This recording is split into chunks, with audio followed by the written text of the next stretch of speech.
As I say that, we load on in successfully. So, hello and welcome, ladies and gentlemen, to a Premier League presentation. I'm Blaze. We're going to be bringing you guys a game between No Tidehunter and Team Empire. This is game 2 in this best of 3 series. The first game going to Empire with a perfectly executed strategy. Trent Protector, very, very interesting. But now going on to the next, we're going to see a quick ban from the Knicks. That was something that S4 doesn't want to give up, and it's understandable. Either way, now we're going to be looking at this game. I still have Vikramon here with me. What are your thoughts about that last one, man? Great game, and I think we talked a lot about what actually happened in the course of the game, and Empire, amazing execution there. But I want to talk something really quickly, because we are in the draft phase for the second game, about the draft, which there's this concept that I think David Sterlin introduced about fighting games, but I think it's really, really applicable, and it's the Yomi, which is the level you're sort of thinking about what your opponent's decisions are. And what I think happened there is actually Empire got one level deeper than NTH. They knew exactly which carries were banned, and so they knew that out of the carries remaining, Loda was more likely than not to jump for the anti-mage. And the Treant, which they picked, let's keep in mind, they didn't pick it 5th last, they picked it 5th first. So No Tide picked the AM into the Treant, and it ended up being fairly effective, the Treant in combination with the Quap especially, because Quap needs a captive audience to land her ultimate, to land her screams, etc., etc. And anti-mage usually doesn't sit still unless you can Orchid him. But having the Treant meant that they didn't need to worry about the anti running away as much, because in any situation where they were actually fighting, he would actually get overgrowth.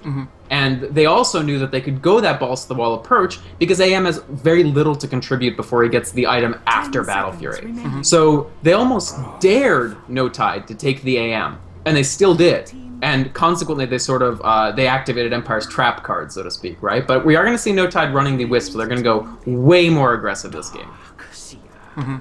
Yeah, this is a very, very different game. Just looking at the bans and seeing how things have shifted, we're going to see the Darkseer and the Wisp on the board, which completely changes the pace of the game. But in general, that last one was all in control of Empire, and I liked your phrasing, the captive audience for Queenie Pain. It's kind of like the new Darkseer. It's something that Trent's not going to get banned out, at least not until Ice Frog has his way with every buff on the planet. But right now, Trent is a hero that's always going to be in the pool, kind of surprising, and if he can help his team push, if they build a push-oriented lineup, and he has a relatively easy 1v1 lane on the off lane, Trent is a great hero that I expect to see a little bit more here and there. But now we are just transitioning on into this completely different game, and with a whole different pacing. No Tidehunter, gonna start off with a Wisp first pick. It lets them go for a global presence, gank-oriented play, a lot of potential with Nature's Prophet and Gyrocopter to just dish out an amazing amount of damage. I'm curious to see if Gyro's just gonna be in the mid, and they're gonna pick up like a CK or a Tiny later, or if they're gonna be actually running Gyro as that Wisp's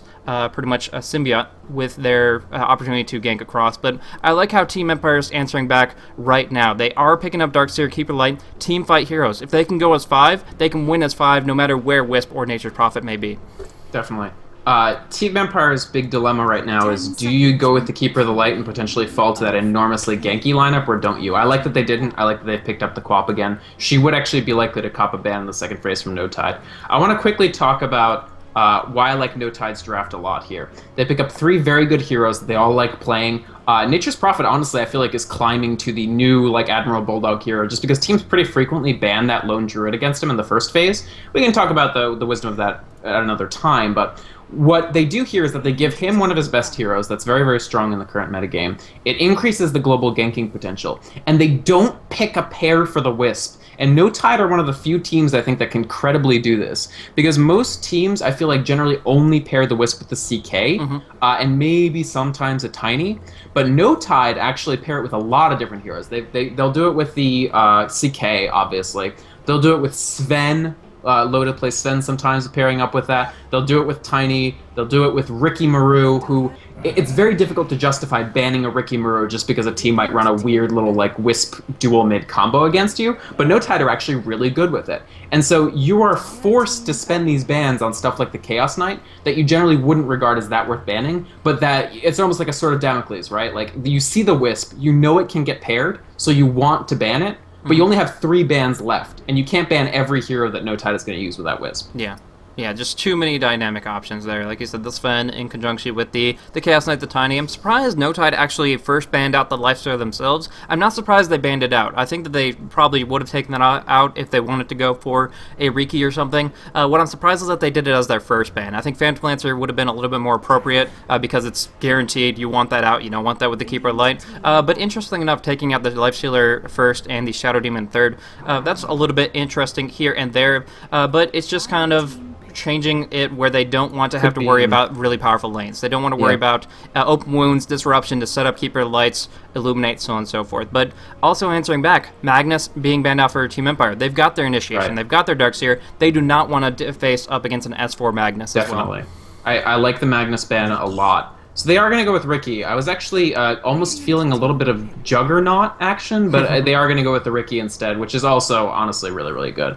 I think, and correct me if I'm wrong, Blaze, but this is probably a support and then Riki plus support safe and the Nature's Prophet off. Riki plus Gyro. God damn it. What I meant is Riki plus Wisp mid, Gyro plus support safe, and Nature's Prophet off. Is that more or less correct? I don't think that it's going to be a 2-2-1. It's not seen as commonly right now as far as their trends, and I haven't seen No Timer really run it in this situation, but anything could really happen here if they wanted to go and put pressure on the Queen of Pain. Every time she's facing forward, you can get that Blink Strike into tether on her and get some easy damage on in. But otherwise, I think they really just want to make sure Riki gets that fast item, whether it's a Yashro or a Diffusal Blade.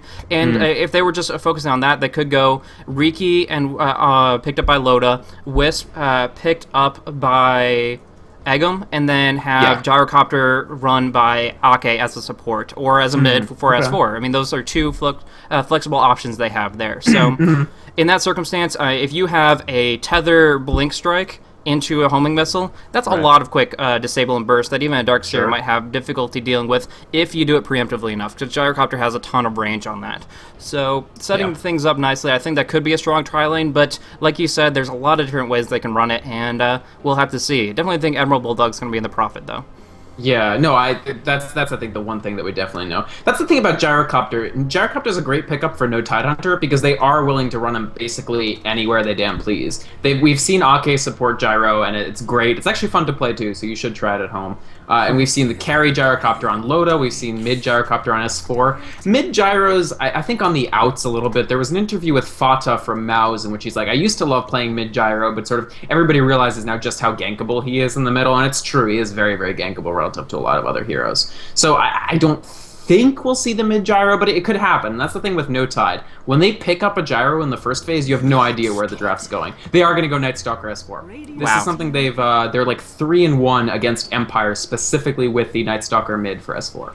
That is a very, very telling stat in this circumstance here. Finding great opportunities. I love Night Stalker versus Queen of Pain mid matchup anyways, because his nuke is very powerful, hitting around level 3, level 5. He can start forcing her back a little bit, make her a little bit more antsy to controlling runes because the support can be lurking around the corner. So with good Observer Sentry action from the Gyrocopter or the Wisp, and a bit of harassment from the Night Stalker, Queen of Pain starts losing a little bit of momentum, and then as soon as Night strikes, she's got to be afraid, because if you silence that blink for so long, I think it's 5 seconds silence for nighttime, first night, so yeah, that Crippling Fear is literally going to cripple Queen of Pain as far as her escape potential. Same thing with the Darkseer Surge, the Undying Seals. The silence is just going to be great in this team lineup here, so I love the pick, and it really just works perfectly with the pacing they already want. They want a Riki and Wisp ganking hardcore, a Gyrocopter has good range, Nature's Prophet is global, so add in a Night Stalker, add a couple of points in Hunt of the Night, and he's just cruising across the map. And this match could very well teach Empire to fear the night with no Tidehunter having this kind of a lineup. Definitely. What do you think about this Lesh carry? So there's only one team in the world that still does Lesh carry, and it is actually Empire. They put Blow on them, and they get a bunch of farm. I'm a little worried, though. So on the one hand, the fact that they don't have a traditional hard carry means it's good in a way, because it means you don't really care quite as much as you do when you lose your hard carry constantly to Wisp Chaos Knight or Wisp Riki or whatever.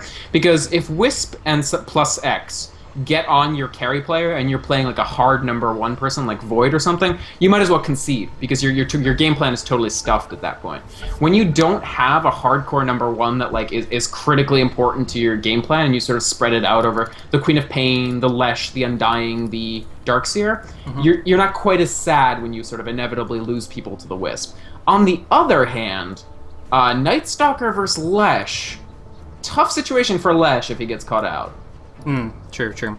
Yeah, what I think about that is it's kind of weird, but I'm really mostly thinking about what disables the carry would have to be against, disregarding that Celeste Rock. Just think about if it was a right-click carry. Going up against a crippling Fear and a Smoke Cloud, you're never going to get right-clicks off. They're going to focus and make sure that you can't deal any auto-attack damage. So what do? You pick up something that deals damage even despite the fact that those debuffs are on. Of course, he has to use his, toggle his Pulse Nova preemptively, but if he can get some good damage out from the Edict, from the Splitter, then it just requires good supportive play from Empire to keep Blow alive so he can dish out his damage. So I think it's weird. I think it's definitely obviously not something we see all the time, but in this situation, if he's good about his Pulse Nova timing, he can dish out a ton of damage that a right-click carry could not possibly in certain circumstances. That's a good point, Blaze. Something that I think you pointed out, something a lot of people don't really think about, which is the mischance on the Smoke Cloud of Ricky and the silence of Night Stalker, because everybody just sort of thinks of it as a silence, but it does have a chance to misattach.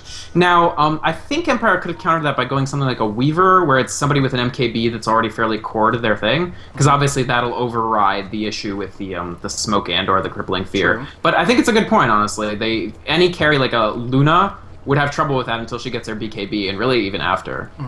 Yeah, but one thing to think about is how effective is it going to be to farm up a Monkey King Bar early against this team? They're so gank-oriented, you need to build survivability. If Blow hits level 11, he's got his damage output covered. He just needs to go for survivability build. Whereas if you're going for an MKB, suddenly you have no strength to work with. Oh, I love Blow's damage here with double damage, 600 range, just right-clicking down on Loda, and actually force him back pretty hardcore, because he only started off with 10 goes, and that's going to force him to rely on Ake and Eggum's supportive play. Yeah, no, I think that's definitely a good point. So, in terms of the matchup, this 3 versus 3 lane, I actually like this from Empire. What do you think about them choosing to run the aggressive? It's very, very interesting, but with Undying and the Keeper Light, it makes a lot of sense. They have huge presence in 3v3. Illuminate, Tombstone, Decay are all great. And adding that in, if Blow is on spot with these abilities, he's actually going to be able to dish out a ton of damage. So yeah, if it pretty much essentially means Blow Your Brain has to land amazing splitters. He might get a little bit of a zombie slow, but beyond that, it's going to be all on him. But Blow is one of those experienced players that can find those opportunities, and that's going to be something that I think can still be very viable in this try versus try situation. So it's pretty much, I like it. It also thwarts the Riki a little bit. We already see him down to only 1 CS. But these situations here, getting picked off a little bit, getting caught out, you have to be very, very careful about that, because you don't always have the best response. And if Keeper or Leshrac are focused and disabled quickly, they're going to have a rough time. Yeah. This Sentry, they will actually counter this. This is a big important thing to keep track of, is whether these creep waves are actually blocked. If they're not blocked, NTH is going to have a pretty good time in this lane. If they are blocked, they're going to have a very bad time. Because A, Loda's going to have a harder time last hitting, B, they're going to get slow levels on Eggum. This is the thing with Wisp. The earlier you hit level 6, the more likely you are to win the game. I don't know the actual stats, and maybe I'll ask Bruno later what the statistical breakdown is, but I suspect like speed of level 6 for Wisp is really highly correlated with wins of Wisp games. Yeah.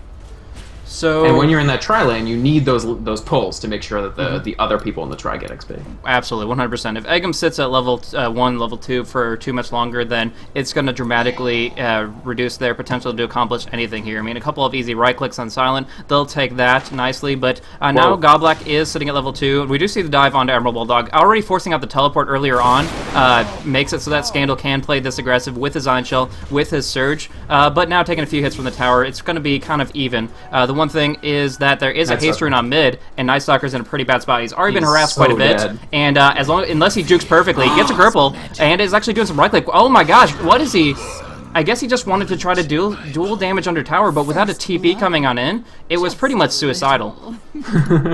So the silence was good. It saved him for a bit of time, but honestly, he didn't have that much of a choice. He could have tried tree juking, was the only hope, but Quap's hard to tree juke against, as we saw last game, when a single Scream of Pain randomly killed 2 people. Yeah, obviously it's nigh impossible to try to get those jukes off, but if there was any hope of him surviving, it would have been, running around and tree land just out of the visibility of the enemy. But yeah, I guess, yeah, he just made that trade, did some damage, and from there just accepts the first blood, kind of, or decides that's going to be what he has to take. Now, we do see actually Scandal being forced back here. He took a lot of damage. I wasn't sure if he was going to have anything to regen with, and we're seeing that he actually did not. He just fell all the way back. Surge helping that a little bit, but still, it's a long road away, and that drops down his experience considerably here. Yeah, so he took a shit ton of damage from that tower when he tried to dive, which was really bad. And I want to quickly note, I've seen people discussing bottle throwing a lot recently. And one of the lines about it is that maybe there's not any sort of downside to bottle crowing, but actually what you just saw is one of the downsides. Scandal could have had the crow ferry him a healing potion or something, and that would let him stay in this lane. But because Vigos is chewing through rune mana plus bottle crow mana, nobody else has access to the courier, and that means that Scandal had to walk all the way back. Scandal's so dead here. Jumping on in, trying to play... Oh, sorry, Admiral Bulldog. Holy crap, I switched teams for a second there. Wrong way around. Scandal going very nicely aggressive, and Admiral Bulldog turning around to try to deliver some damage in the wrong way. Instead, Vigos going to provide the backup they needed, and without any wards here, no vision on that bottom rune, Vigos just coming on in with a double damage. Nice action there up on top. Oh, big damage onto Goblock. He's going to be the first to fall, but they are going to land the splitters on two. Big scream coming out. Oh my gosh, that was amazing between Blow and Vigos, just cleaning it up crazy well with Wisp and the Rikimar dropping on down, and yeah, Ake being dropped as well, so that is insane. V-God right here is what we're seeing. 2 games as Queen of Pain and 2 dominant performances so far. The thing about Night Stalker is you know he's not going anywhere until that first night. He won't hit level 6. I think it's very nearly mathematically impossible for him to hit level 6 before the first night. And so you know when the night's going to happen. And before that, he is slow, he is not effective, and if you're Queen of Pain, who is, you know, quite fast early on, you could just go around the map and have free reign. And so what a huge turnaround that was right there for Empire. But trouble up top. Yeah, the Wisp Spirits are going to do some damage here, but they're just kind of huddling them into a corner. But this is the thing, Empire is fine with fighting in this 3v3 clustered up. Now they're going for the Edict damage. They're going to do a lot here, but Ake's Barrage doing a lot as well. Nice Smoke Cloud, but an even better Soul Rip, keeping Blow alive. He's going to drop the Split Earth onto Loda, but he is kind of left for dead here. The Illuminate. Where is the Illuminate? He has 2 people locked on in. There it finally goes, and he gets 2 out of it. Now Loda dishing out some damage, but he is getting a lot of backstabs, and he actually gets the kill. That's rank 3 backstab, plus the Orb of Venom for you. Able to just duke it out with the Ezalor. Now going for Goblock as well. No TPs just yet. Loda, oh my gosh, he's going to get another one. Double kill for him. And that is just insane for him. I mean, he gets invisibility, he has rank 4 backstab, and he can just dish out all the damage in the world. Yeah, I mean, big win for No Tide there. I mean, obviously they lose both supports, but Lotus stays alive through the entire time, picks up a double, picks up an assist, and that's critical considering Loda has had a tough time in this lane. Lesh has outfarmed him in the aggressive. So that gives him the opportunity to probably tier 2 boots, I think, and then he's going to move towards his defusal most likely. Yeah, he gets shreds. Yeah, now, Loda in an interesting spot. They do have Sentry Wards down. He is caught out. Can they get the split, though? Split misses. Nope. And with that, Loda might be able to get out, but no, here's Vigos delivering that damage. Always right place, right time, but so is S4. Loda survives. S4 coming on in. On to Vigos with the Crippling Fear. They'll bring him down. Huge kill. Huge kill on the Queen of Pain, looking for more. They have a regen rune, but they're just going to Magic Wand to get that last Void off on the left track. Pops the regen, another Void available, and Silent is going to fall as well. Perfect timing from S4, and this is exactly what they needed. Oh my gosh, now, triple kill for S4. Loda has farm out of his mind, and they can even push on the tower. They just skyrocketed on a gold. They were pretty much sitting at below 2k. More than 2k on disadvantage, I should say. And from there, it's evened out beyond a shadow of a doubt. They are back in the game 100%, and in experience, they've rubber banded even further, now up to 1,500. Huge kills, taking down everybody but Scandal himself. Yeah, that just made this a game, Blaze, because it seemed like Vigos might just snowball. Good deny by Admiral Bulldog bottom, but he might actually pay for the privilege. Oh, he does get a Crippling Fear on mid. S4 gets the Void. No, gets fogged out, and unfortunately, Fog is not your friend in this situation. S4 falling back, gets screamed up, and the Sonic Wave committed to bring him down. If he juked to the northwest, it would have been too much, but Vigos rings true. He just strikes down on him and gets a nice solo kill there. Also, Scandal getting a kill on Admiral Bulldog. That's 2 in the grave that they cannot afford right now. This is the game that I thought we'd get game 1, and we got something very different. It was a really cool and good game, but this is what I thought it was going to be, which is S4 versus Vigos. S4 plus 4 versus Vigos plus 4, which every single player on both these teams is very, very strong, but the playmakers are the mids. And in this game, they've been making plays. S4, as soon as the first night actually hits, we talked about it, it's predictable with Night Stalker. You know, he's not doing anything until the first night. But once that night happens, he's in play. And he's certainly been in play throughout the entirety of this first night. Yeah. So that is exactly it. He hasn't skilled his ultimate just yet. You generally don't want to pick that up until the second day strikes. Generally speaking, you're just going to go for Hunter of the Night, and we see him already at rank 4 because he's been so dominant. So picking this up here, we're at nighttime. He is just at... Actually, I think my clock must be bugged because it says it's only just now struck nighttime, which is obviously not true. It's midnight. Either way, we do see a lot of damage, stun coming into Queen of Pain, but they don't have detection right here. They are the ones with the Riki, so there's not really too much reason to counteract that. And for that reason, Queen of Pain is going to be able to scout things out and try to go a little bit aggressive on pretty much whoever she finds solo. But Loda stalking things up, having a good understanding of that positioning, and trying to find an counter gank opportunity. Good spider sense from Loda here. He's just walking over, which you usually don't want to do on the carry, but I think he has an inkling of what's going to happen. And Vigos could... I hope he doesn't actually try to do this, because it might be a little too hype. Okay, he's not. He's being smart. Because his invis was about to run out anyway. Yeah, he had the Observer Ward, saw Night Stalker on the high ground, of course, because creeps as well. But if that Crippling Fear latched, he was completely screwed over. Just going to pick up this bottom rune. It is a regeneration, but now he has to blink because the Smoke Cloud will be coming. He does walk... Actually, that's a bad positioning because he goes right towards the Night Stalker, caught between a rock and a hard place, and now he's going to pay for it. Getting dropped down here, and yeah, that was a questionable decision. He immediately realized his mistake. He's like, oh, there's a giant night monster that direction. Let's go the other way around. But anyways, well, I actually think it wasn't that. It was mostly he kind of bit the Betas, right? Like he went for Ake in the end. He didn't know Loda was there, but still, like, why would Gyrocopter be there by himself? Like, what possible reason would that be there? Okay, we do see Loda picking up another kill, actually getting it up on top, up against Leshrac. Don't know what that's about. Undying actually dropping down as well because he got pressure on the tower here, but instead he himself is going to fall. Scandal trying to go in, but a beautiful Sprout coming out of Bulldog now. S4 does not get dropped. Instead, walks away, bottles on up, and he's going to be able to stay as active as before. He doesn't get a rune because it's been a while, but nevertheless, I got to say that Bulldog Sprout kept S4 up, and now trying to turn things around onto Vigos. He does have the Sonic Wave, but it's crippled Sonic Wave, and he can't escape. He's locked in, and that's going to be his death. Oh my gosh. Perfect reflex from S4. Loda picking up another kill on top. It just doesn't stop. Finding a smoke cloud, beating down on the Keeper Light, and 365 MS not fast enough when you have the Orb of Venom and the smoke cloud providing a 25% slow as well. They get the stun from the tether, they get the damage, and across the board, no Tidehunter is swinging back.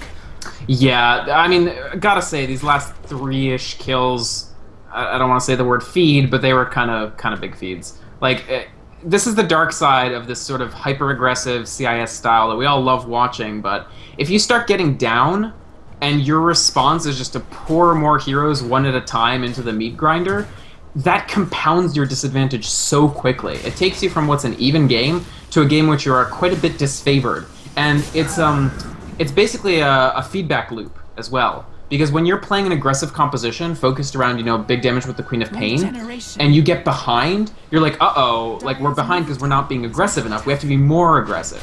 And then you die a little bit more, and you feel like, oh my god, we have to be even more aggressive. And it feeds into itself, and it puts you in a very tough position. Yeah.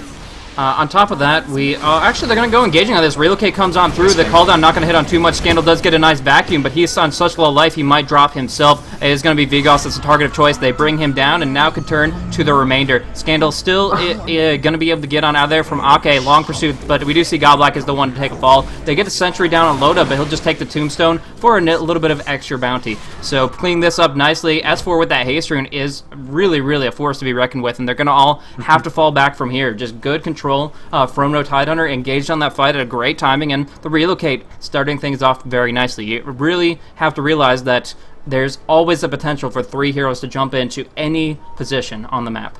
Right. We talked about how the slows, the mischance aspects of the Riki Cloud and the Crippling Fear were not as much of a factor given Empire's composition, but I think what we also should have maybe reiterated, maybe we sort of assumed it, but is that the silence aspects of those abilities are insane against Empire. And how many times now? I think it's 3 times in a row that Vigos has died because he cops a long-duration crippling fear, or he ends up in a smoke cloud for a little too long.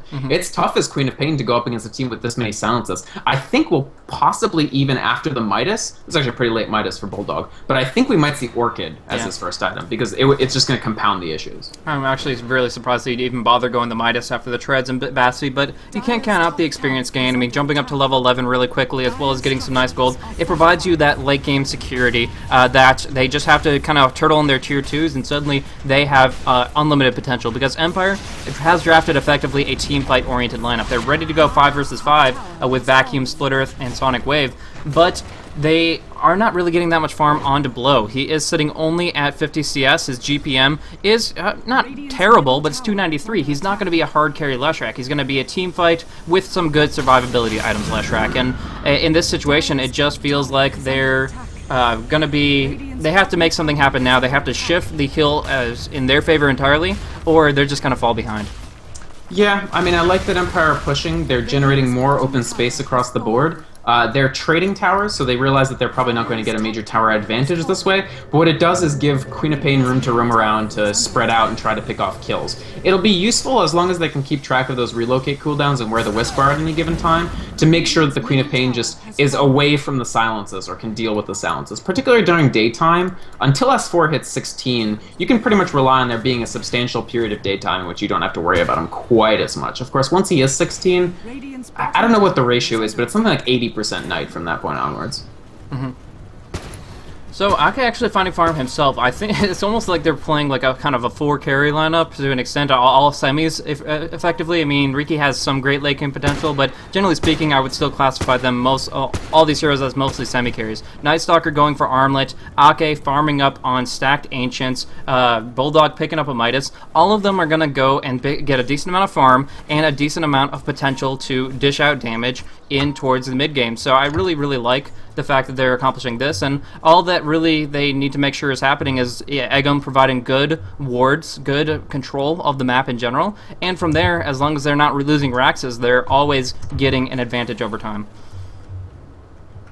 Yeah, definitely. I mean, I think NTH in pretty good shape here. This Wisp combo hasn't actually, other than the team fights, they haven't generated that much solo ganking, but I think they're pretty happy with it.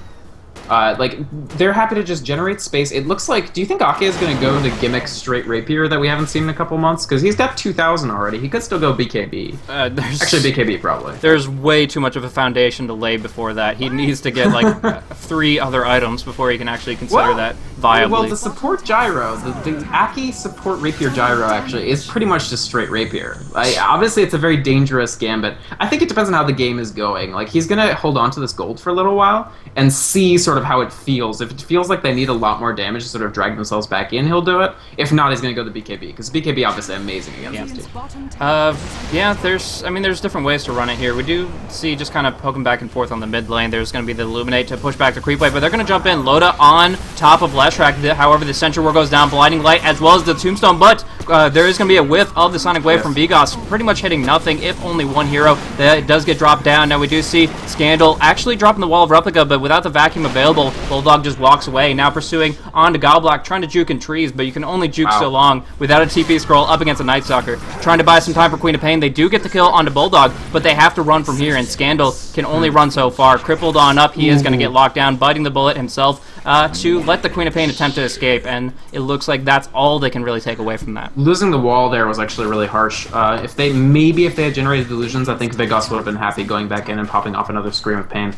He actually survived way longer. Wow, they're going to GG out. Well, there's a lot of different things that apply to that, and it's pretty much like I said, there are 4 carries. I mean, look at the net worth graph. That's a great example. Sure. They have 9K on the Night Stalker. He's got 522 GPM, 460 on the Riki. He's about to pick up maybe a Sanj and Yasha just to continue his dominance spree, just because it dishes out quite a bit of cheap damage and survivability. So, I mean, he could just go Yasha BKB Manta style. Probably be more appropriate in my mind, but I'm just saying, either way, he's in that steamroll mode, and when a Riki and a Night Stalker get started like that, it's hard to come back from. And now they have a great backup from Ake and Bulldog as well. So in this matchup, I kind of feel, I don't want to call it a draft win, but I really love the last 2 picks from No Tide. Picking up the Riki, picking up the Night Stalker. They were up against a Queen of Pain, Ezalor, and Darkseer draft. All 3 drastically affected by silences, and they kind of have found a little bit of a chink in the armor of Empire. You focus down Vigos, you shut him down so he can't make the plays, and suddenly the battlefield's wide open. At the very beginning of this game, I talked about the draft, how in the first game I felt that Empire got a level deeper than No Tide in the draft. And this game, I feel like the positions were reversed, because in the last game you had NTH picking an anti-mage 5th into what, in my opinion, was fairly unfavorable territory for the hero. And in this game, you have them picking a farming Lesh into what I think is very unfavorable territory for the hero, because at the time it was 1 silence, and then quickly growing to 2 silences once they added on the Night Stalker. And Empire, if they've been doing their research, and I think they have to be aware, and if they have long memories at all, they have to realize that No Tide does like running this Night Stalker against them. No Tide really likes, and I really like their approach to this, they will take the fight to Russian teams. They'll say, okay, we know that you have a penchant for being hyper-aggressive. We can play just as aggressive as you, and we're very, very willing to do so. And that's exactly what they did this game. Obviously they were forced to take it slow early. And Vigos played very smart in the very early game, sort of going on a rampage even prior to the Night Stalker coming online. But the instant that Night Stalker came online, NTH seized the game by the throat, and they really never let go. And so you see that 18-minute good game. I think it's just due to the fact that Empire, their only plans of attack were either A, blow out No Tide so early with the Queen of Pain that they were just irrevocably behind, or B, get like a ton of farm on the Leshrac and feel good about that. And you can see just from the levels that certainly that second thing wasn't going to happen. And once Vigos copped those 3 deaths in a row just based on silences, it seemed like the first thing wasn't going to happen either. So when both of your game plans, when you only have 2 game plans and both of them don't work out, it's probably time to pack it in and say GG, go next. Mm-hmm. Absolutely. Well, that pretty much sums it up there, and yeah, they're going to move on forward. We'll see what happens in Game 3, but this was just Game 2 of this best-of-3 series. No Tidehunter answering back with a 18-minute victory up against Empire, so we'll see who has that dominance to go in and take Game 3 of this best-of-3 series. Remember, guys, whoever wins this is in a much better position to secure their position for the playoffs, because if there is a tie, which is actually rather likely in this scenario, for No Tidehunter and Empire to have equal wins, then whoever won this match here will be automatically moved higher in rank, which could definitely secure their position in the playoff bubble. So hopefully you guys enjoyed the commentary, the cast, and we'll move on into Game 3. Thank you guys so much for tuning in.